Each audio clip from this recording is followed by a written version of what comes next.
Digital footprint. One of the strangest things I've seen on social media is people posting videos of themselves crying.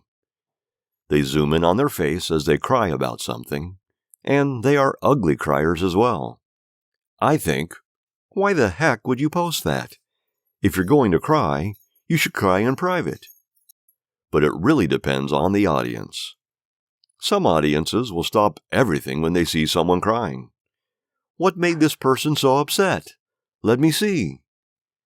That's been one of my main criticisms with Toastmasters. A lot of evaluators put too much weight on crying.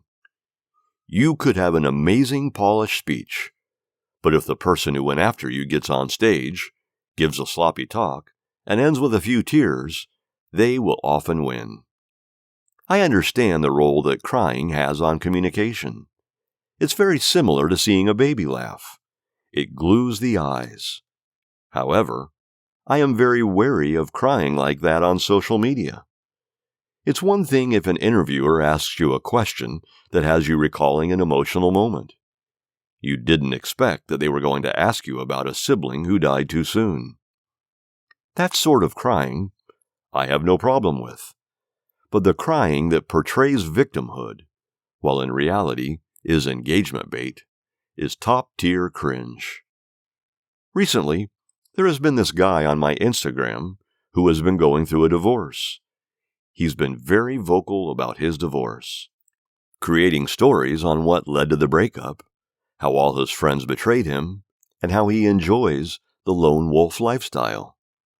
I'm thinking, dang bro, you don't want to be doing all that.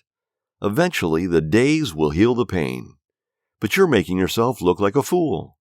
You're tarnishing your digital footprint.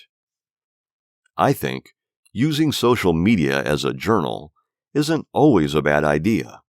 However, it does come with consequences. A lot of employers and schools will do a rundown of someone's digital footprint before acquiring them. I used to know a bunch of kids who would change their names on social media when they were applying for med school. Instead of going by Gopi Patel, they went by Gopi Latep. They flipped their last name. I asked why.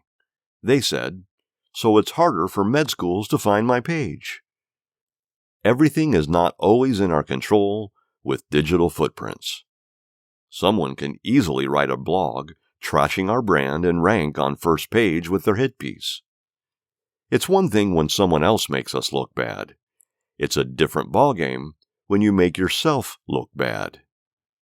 Crying online, venting about personal problems, and looking silly. For many folks, the social media and digital grind will not work out. They may need to get a job. If you do need to get a job, it's important that the future employer does not discover content of you looking like an unhinged buffoon. If they were to research you, they should find content that builds a case for them to hire you. They are delighted when they see your content. They say, wow, you're so thoughtful and well-spoken. How did you learn to talk like that? Even if you were never going to get a job again, try the kids test. If you ever have kids, are they going to watch your TikToks and ask, wow, Dad, how do you know so much? Or are they going to ask, Dad, why do you cry like that in so many of your videos?